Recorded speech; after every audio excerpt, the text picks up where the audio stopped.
This is a list that no NFL team wants to be on. Yes, these are all good teams, but they're also teams that have fallen short. Today, we're going to be looking at the best team from each NFL franchise that failed to make it to the Super Bowl. And the way we determine these teams is the way we determine everything around here, by using C-Score, this channel's metric for evaluating each and every team from each and every season during the Super Bowl era. As always, a deeper explanation of C-Score is available in this video's description. 4 franchises have yet to make the Super Bowl: the Browns, the Lions, the Texans, and the Jaguars. So the team that shows up for each of these franchises will be, by default, its best team during the Super Bowl era. But there are 6 other franchises here who also share that distinction. I want you to predict which franchises those will be. Make those predictions known in the comments below. No cheating now. We will be doing this in alphabetical order. Thank you so much for joining us today. Away we go. We kick things off with the Arizona Cardinals and their powerful 2015 squad. They went 13-3, outscoring their opponents by 11 points per game. Top 10 in points scored and points allowed, all against the middle-of-the-road schedule. Good for a C-score of 28.496.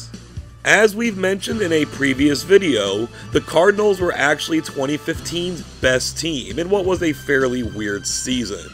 They showed up in a big way when the NFC West Division champions took the field against the Green Bay Packers in the Wild Card Round, where wild was indeed the word of the day. The Cards got through that game, and maybe that left their gas tank empty, because they couldn't get past the Panthers in the NFC Championship game. But they otherwise took care of business, in a season unlike any other that's been seen in the desert ever since. Swinging around the Sun Belt lands us in Atlanta and the Falcons of 1980. A top 5 finish in both points scored and points allowed brought the Falcons to a 12-4 record with a plus 133 point differential. Good enough for a C-score of 19.79, 0.01 points away from exactly matching the year. NFC West champions for the first time in their franchise history, the Falcons secured the #1 seed and home field advantage throughout the playoffs. A regular season sweep of the defending NFC champion Rams, and a win over the Eagles in Philadelphia keyed a phenomenal season that gave Atlanta a legitimate chance to make their first Super Bowl. But the playoff pedigree of their divisional round opponent, the Dallas Cowboys, proved fatal to those chances. Atlanta brought a 14-point lead into the 4th quarter before falling by 3. And this would be the last time the Falcons ever lost a playoff game they should have won. The Baltimore Ravens are up next, and oh boy, what a lost opportunity this season was. 14-2. A plus 249 point differential, 1st in scoring, 3rd in points allowed, dominance across the board, and a C-score befitting that dominance of 35.971. The Ravens are the first of a few teams to show up on this list that we covered in our video of the best teams in NFL history who failed to make the Super Bowl. The fact of the matter is that Baltimore's regular season performance provided them the opportunity to etch their name into the annals of all-time great NFL teams. Even a so-so playoff run that ended in a Super Bowl would have pushed that C-score into the 40 range. But alas, they came up against the Tennessee Titans in their first playoff game and came out battered both physically and spiritually in one of the greatest upsets in playoff history. Another franchise familiar with playoff heartbreak are the Buffalo Bills, and they kept that legacy alive in 2021. This team was outstanding. 11-6 is one thing, but a plus 194 point differential and a 28.086 C-score is certainly another. More telling is that every single one of those 11 wins came by multiple possessions. In fact, their closest victory that season was by 12 points against the Patriots. Then they beat that same Patriots team in the playoffs by 30 points. A trip to Kansas City followed to punch their ticket to the AFC Championship game. But 10 seconds, 2 pass completions, a long field goal, and a lost coin toss proved their undoing, giving these Bills an 0-6 record in one-score games for the year. Yes, the 1990s Bills advanced further into playoffs thanks to a weak conference, but these are the true lost rings of Western New York. The Carolina Panthers entry comes from the 2013 season. This 12-4 team, after a 1-3 start, was led by a powerful defensive unit, ranking second in the league in points allowed against a top 10 schedule, generating a C-score of 21.76. After years of overly cautious coaching, Ron Rivera finally saw the light and decided to take some chances. Thus, the legend of Riverboat Ron was born, and fourth downs, no matter how manageable, were not automatic calls to either the kicker or the punter. And with that change in philosophy came many more wins, an NFC South Division title, and a bye into the divisional round of the playoffs. But with the Seahawks having already qualified for the NFC Championship game, and a seemingly predestined matchup with the 49ers awaiting, Carolina was unable to get past those same 49ers, with no amount of gamble from Riverboat Ron able to overcome that. The 1985 Bears are the greatest team of the Super Bowl era, but the follow-up 1986 Bears were no slouches either. They were 14-2, but less dominant across the board, especially offensively, against a much easier schedule, all reflected in their 21.532 C-score. The 86 Bears actually gave up fewer points than the vaunted 85 team, but they scored more than 100 points fewer. This offensive frailty came to pass in their 2 regular season losses, where they averaged just 12 points per game. But it wasn't a problem the rest of the way, as they won the NFC Central for the 3rd straight season and appeared to be on a collision course with the New York Giants to see who would make it to Super Bowl 21. But 4 turnovers and a defensive lapse in the second half against the Washington Redskins ended their season and their potential dynasty with a thud in the divisional round. Having to share a division with the Pittsburgh Steelers made the Cincinnati Bengals the most overlooked team of the 1970s, which saw its peak in 1976, with a 10-4 record and top 10 placements across the board. This was good for a C-score of 24.952. Indeed, they were 6th in scoring, 7th in points allowed, against the league's 8th hardest schedule. They lost their 2 games against the Steelers, one to the 11-3 Baltimore Colts, and their 4th and final loss was only against the 13-1 Oakland Raiders, who of course went on to win the Super Bowl. These were all division champions, and 2 of those losses were achingly close. And in an era with only 1 wildcard team, the Bengals' 10-4 record was not good enough to get them in. With 3 Super Bowl heartbreaks to their name, this team flies under the radar in the heartbreak department, and they deserve more recognition. The Cleveland Browns of 1987 were the ones who were supposed to finally make it to the Super Bowl. A 10-5 record was supplemented by a point differential of over 10 points per game, top 5 in scoring and points allowed, and a C-score of 26.858.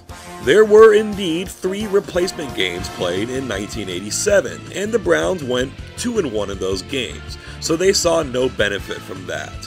This was simply a solid team from top to bottom who only took 1 multiple possession loss on the season, on the road against the juggernaut 49ers. They advanced to the AFC Championship game, looking for revenge against the Broncos from the season before. Then Jeremiah Castile met Ernest Biner, and the rest is simply agonizing history. If perchance the season is too asterisky, the 1994 Browns would qualify in this spot, simply another chapter in that agonizing history. Despite some 21st century pitfalls, the Dallas Cowboys have put out a lot of great teams, but this one in 1968 missed out on the Super Bowl despite a 12-2 record and a ridiculous point differential of 17.5 points per game, rising their C-score to 34.186. With the Green Bay Packers dynasty now out of the way, the Cowboys' road to championship glory was laid out before them. They may have played the NFL's easiest schedule, but they annihilated that schedule. While the Baltimore Colts emerged this season as well, Dallas could have liked their chances against them at home in an NFL championship game. That was the state of the playoff home game rotational system back then, a system that first sent Dallas to Cleveland in the divisional round. 33 degrees, a 24 wind chill, and a good Browns team did them in, and the Cowboys remained wanting. A few years after their back-to-back Super Bowl triumphs, the Denver Broncos fully re-emerged in 2005 with a 13-3 record that put up numbers all across the board while playing the league's fourth hardest schedule. Their C-score of 26.463 was stellar. After an opening season loss to Miami, Denver proceeded to lose only 2 games the rest of the season, both on the road by a combined 5 points. Everything else was a lot of winning and often by a lot of points. In the playoffs, they eliminated the New England Patriots, winners of the previous 2 Super Bowls and 3 of the previous 4.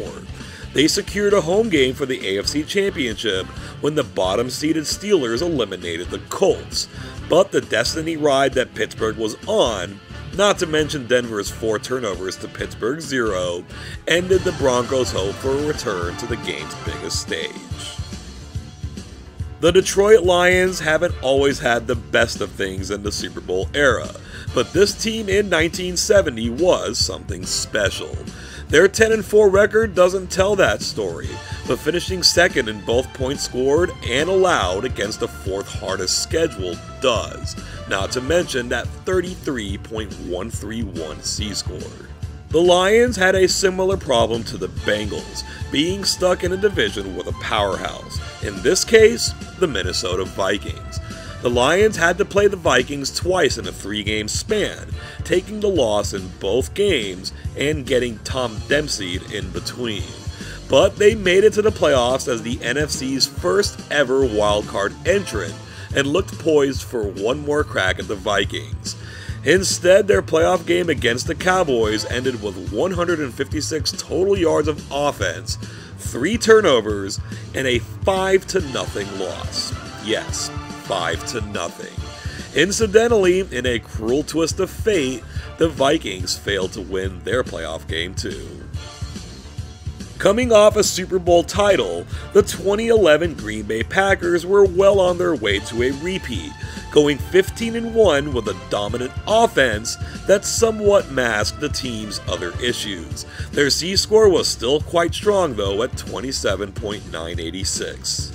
After beating the Giants on the road to extend to 12-0, an undefeated record was very much on the table. All that remained were 3 home games against average competition, and a road game against a fairly bad Chiefs team. They wound up losing that game when they only scored 14 points. Otherwise, their season low was 24. They rolled into the playoffs with the #1 seed and got to play the same Giants team they had already beaten on the road. They scored 20 points this time and weren't able to reel in the Florida Marlin cosplayers, proving that football games are won in the long run on both sides of the ball. The Houston Texans' short history gives us 2011 as its best season ever. Maybe not so much record-wise with a 10-6 mark, but their point differential, points allowed, and playoff performance were all its best, reflected in their 13.447 C-score. This was, in fact, Houston's first ever playoff appearance after their 10th season in the league. They put up an excellent 6-2 record in multiple score games, with 4 of those wins coming by 14 points or more.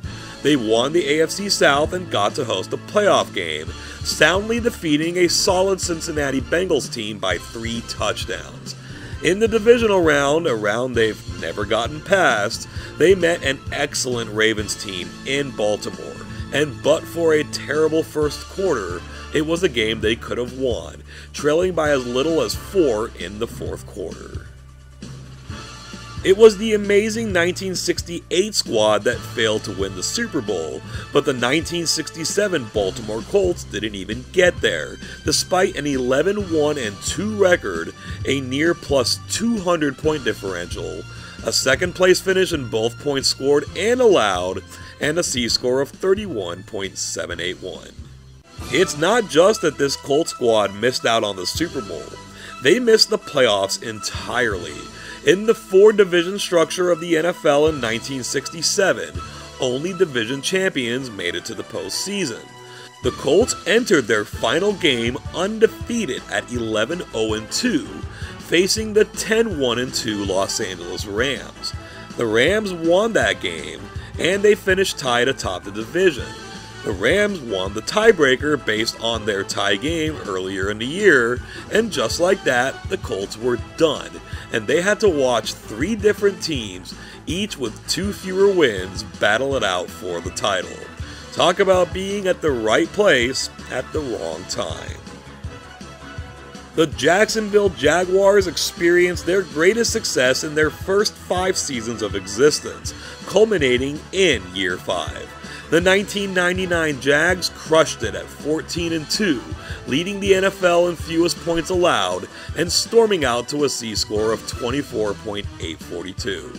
So good were the Jaguars that they went 14-0 against a certain subset of their schedule, winning 9 of those games by multiple possessions, with 6 of those coming by 17 points or more. They won their division, got the number 1 seed, then proceeded to annihilate the Miami Dolphins 62-7 in the divisional round. They brought that 15-0 record into the AFC Championship game. Now for the other subset of their schedule, 2 games and 2 losses against the Tennessee Titans. Their opponent in the title game? The Tennessee Titans. Jacksonville never could find a way to beat Tennessee, and they fell 1 game short of the Super Bowl. We now go to the Kansas City Chiefs of 1968, a 12-2 unit who smacked their opponents around to the tune of a positive 201 point differential, led primarily by a dominant defense and racking up a C-score of 33.438. Had the Chiefs played in the much weaker AFL Eastern Division, they would have strolled into the AFL title game with a chance to go to the Super Bowl for the 2nd time in 3 seasons. But they played in the West with the Oakland Raiders, and 12-2 was only good enough to tie for the division lead. With no tiebreakers in place, the Raiders and Chiefs played the only unscheduled playoff game in the entire Super Bowl era. It was in Oakland, and the Chiefs simply didn't show up for that game. Only twice did they allow more than 21 points in any game this season. An earlier game to the Raiders, and this one where they allowed 41. We now go to the Oakland Raiders of 1968, a 12-2 unit who smacked their opponents around to the tune of a positive 220 point differential, led primarily by a dominant offense and racking up a C-score of 33.602. Did all of that sound a bit familiar? The Raiders and Chiefs were basically peas in a pod in 1968. Oakland cleared 30 points in 10 of their 14 games, clearing 40 points 5 times. They put up that 41 on the Chiefs in the unscheduled playoff game, before having to travel across the country to play the rested Jets for the right to go to Super Bowl III, the team that was fortunate enough to play in the much weaker Eastern Division. Despite everything working against them, the Raiders led into fourth quarter before the Jets took the lead for good and went on to make history that wasn't really theirs to make. In 1979, the San Diego Chargers got their first double-digit win total of the Super Bowl era, going 12-4 and outscoring their opponents by more than 10 points per game. Against the top 10 schedule, they rang up a C-score of 28.504. Known almost exclusively for their Air Coryell offense, the Chargers were just as good defensively, finishing second in the league in fewest points allowed, the same ranking their offense achieved. After making the AFL title game 5 times between 1960 and 1965, including winning one, this was their first divisional title and first playoff appearance. But despite securing the #1 overall seed and home field advantage throughout, they fell to the wild-card Houston Oilers in the divisional round, scoring only 14 points and turning the ball over 5 times. The Rams made a habit out of failing to make the Super Bowl with excellent teams during the 1970s, but the 1973 team was the best of the bunch. They went 12-2, outscoring their opponents by exactly 15 points per game, securing a 34.087 C-score. Coming off a disappointing 1972 season, the Rams opened and closed the 1973 season with a 6-game winning streak, losing 2 games, both on the road, by a combined 3 points in between. Loaded in all phases of the game, a Super Bowl run seemed inevitable. But the playoff rotational system once again reared its ugly head, and the Rams were forced on the road against the Cowboys, a 10-4 team they had already beaten during the regular season. They fell behind 17-0 before cutting the lead down to 4. Then that Drew Pearson touchdown happened, and the Rams were sent back to Los Angeles empty-handed. 1972 and 1973 echo through the halls in Miami, but the Dolphins were also excellent in 1975, going 10-4, putting up a plus 135 point differential, and ranking in the top 6 in both points scored and allowed. Their C-score is 22.72. The Dolphins were sitting at 7-1, with 6 of those wins coming by multiple possessions, and appeared to be cruising to yet another AFC title and playoff appearance. Eager to reclaim their mantle from the Pittsburgh Steelers, the Dolphins instead went 3-3 to close out the season, including 2 losses to the upstart Baltimore Colts, ultimately costing themselves the division. Making things worse, the Cincinnati Bengals went 4-2 after their own 7-1 start, earning the AFC's one and only wildcard spot, leaving the Dolphins out of the playoffs completely. The season that Vikings fans want to embrace, yet forget all at once. The 1998 Minnesota Vikings dominated the NFL, going 15-1, outscoring their opponents by a ridiculous 260 points, and smashed out a C-score of 38.904. This wasn't only an offensive team, although that offense was a sight to behold. They were also 6th in the league in points allowed. They steamrolled the Arizona Cardinals in the playoffs, their 6th win by at least 20 points on the year. They hosted the Atlanta Falcons in the NFC Championship game, and yeah, I think most people are familiar with what happened in that game. It's seasons like these that explain why the Vikings are one of the top 5 franchises in the Super Bowl era, despite never winning a Super Bowl.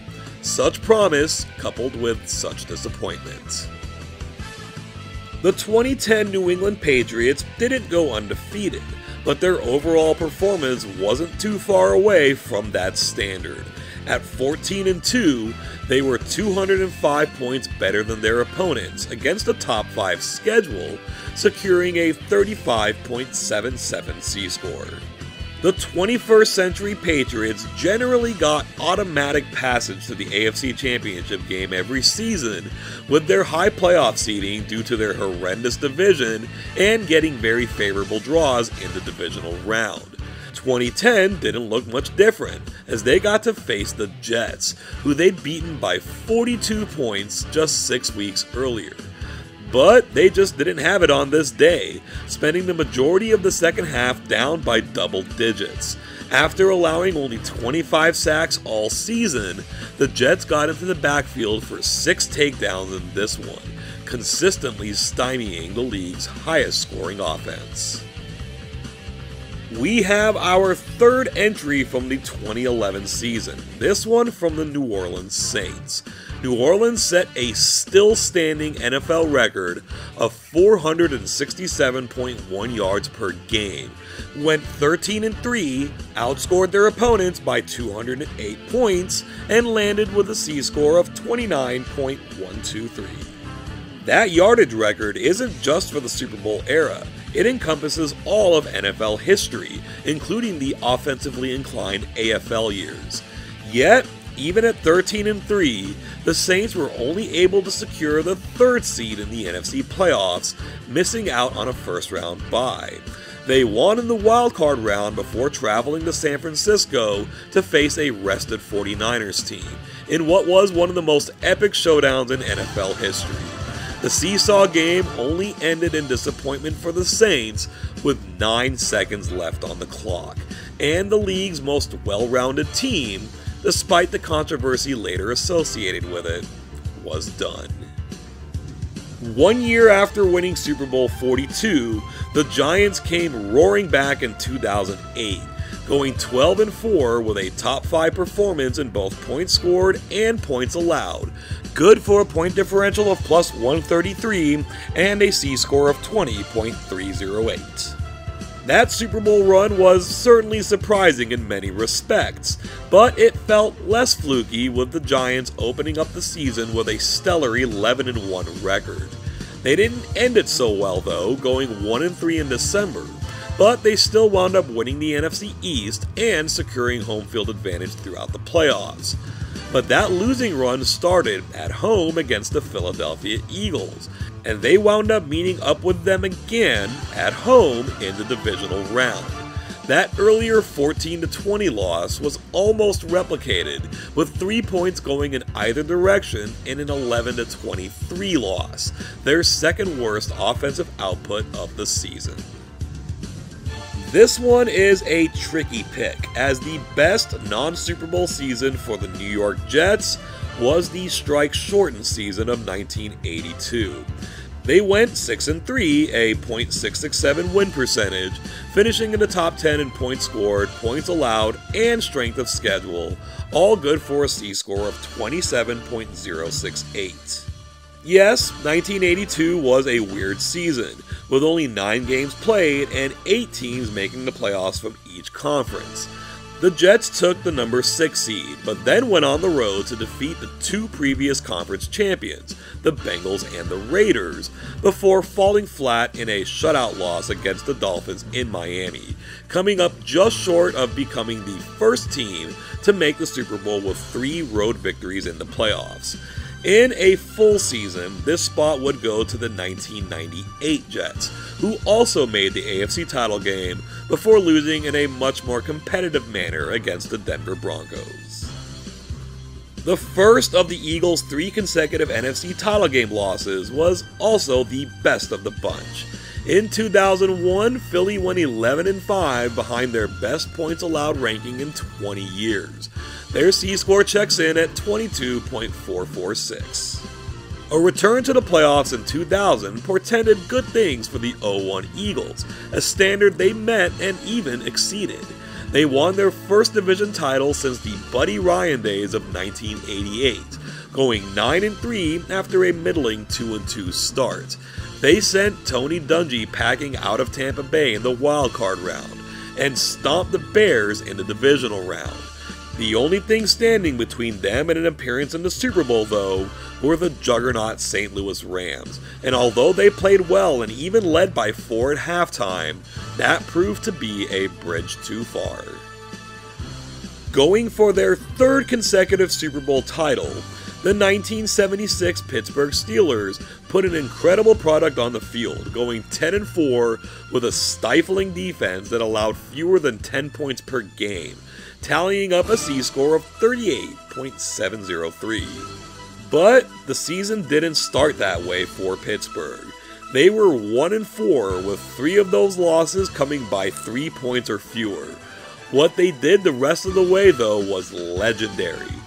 9 games, 28 total points allowed, 16 of them in one game, and 5 shutouts. They only allowed 2 touchdowns in that entire stretch. But those earlier losses doomed them to the number 3 seed in the playoffs.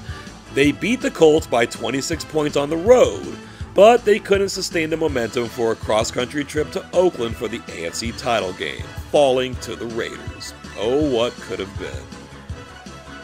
The San Francisco 49ers' history is littered with potential championships left on the table, but none were bigger than the 1987 squad. Their 13-2 record, coupled with a staggering plus 202 point differential, tallied up to a C-score of 32.002. The 49ers did get a small benefit by going 3-0 during the replacement player games of 1987, but at 10-2 late in the season, they won their final 3 games by a combined score of 124-7. Let me repeat that, 124-7. There was nothing that could stop this team, or so it seemed. The 8-7 Minnesota Vikings came to town, Anthony Carter happened, and all of a sudden the Niners were done and dusted in the biggest non-Super Bowl upset in playoff history.